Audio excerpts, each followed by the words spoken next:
guys, welcome back to another video. Guys, I like to keep it sweet, short, and spicy. As you can see, our topic for today, so you're gonna want to stay tuned for this. Hey guys, so as you can see from the title, we're just gonna kind of do a recap and a review as to like the story and just like the lessons that we can learn from this. So as you guys know, Denai, hopefully I'm saying that correctly, Jackson finally came out and shared her side of the story in regards to her relationship with her husband Derek. So I don't know if some of you guys know, there was something that came out, allegations in regards to him cheating. She sort of discussed that and just like situational things that went on in their relationship and like how she felt and like what she went through. So it was just a lot of information and just like being able to see her side. I know that she got some heat in regards to wearing that bonnet in the video, and just people literally online came after her in regards to that, but it was such a beautiful story when she did the interview. I believe it's with the Dear Wifey Podcast that he sat down with her and she was just able to devour and go into everything that she experienced and just like what she was going through, and just hearing her side of the story, which is motivational and I think an eye-opener, because I think she was so resonating, she was so open, and she just discussed a lot of things that I think people don't say out loud, especially women. So it was a great opportunity just to hear her side and for her to really help people to realize that not only had she gone through that, but she's actually empowering other people to know that they can overcome and to know that their story isn't unheard. There were so many lessons in that video. Like, I feel like it's just so much. I think they did a 2-part series and just so many things. Just the fact of her being able to laugh just shows the power of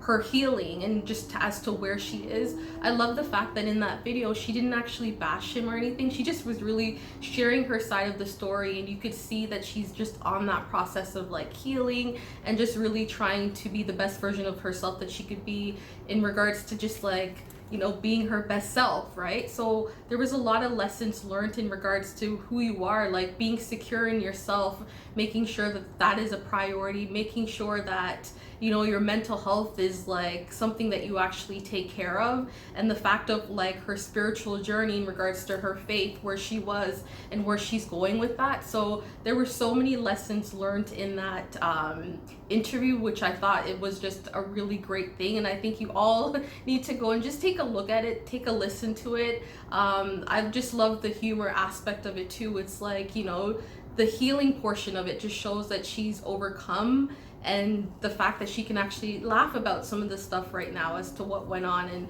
what took place in that season of her life. I just want to reflect on myself. I think sometimes we look at situations or we look at people and we want to judge and we wonder, well, why would you put up with certain things, or why would you, allow yourself to be in certain situations? And I can only speak for myself, but even listening to that interview, it resonated with me. And again, this is just, there's different portions of her interview that will resonate with a lot of people as a woman, being in relationships or whatever the case might be. But there's gonna be a point where you'll be like, that could have been me, or that was me, or I've overcome that situation.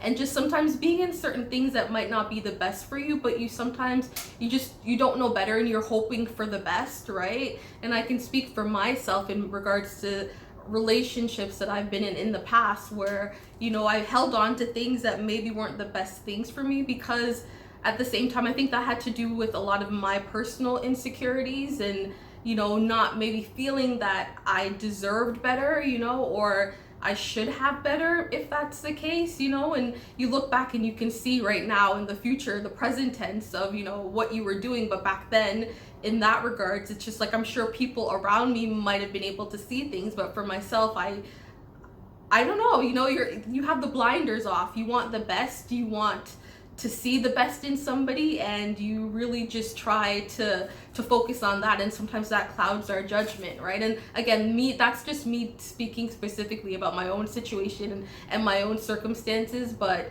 again, in regards to that interview, and I love the fact that she sat down with somebody that is also of faith, so they had that connectivity where it just connects spiritually, right? And I love the fact that she had a safe space to have that conversation. So again, you guys need to watch the full video. This is just a recap, really just a review, really just me sharing thoughts in regards to what I felt about that interview. And really, I mean, she held off in speaking for a long time, but I think it's a good thing maybe she held off, because I think that now this impact now she's been put in a position where she can actually help a lot of women, or even people in general, just really heal and move on. And I think her story is gonna really do just that for a lot of people. So it is definitely something to check out. As you guys know, this is Katie Pop Secrets, and welcome to my space where I'm your internet bestie, and we just discuss different topics and share different things. So I want you to join me and be on this journey with me through life and experience and all the different things that I go through. If you have not subscribed yet, I want you to hit that subscribe button and then just join me on this journey of faith, adventure, life, and everything that comes with that, guys. Thank you so much for joining me and having a fantastic day.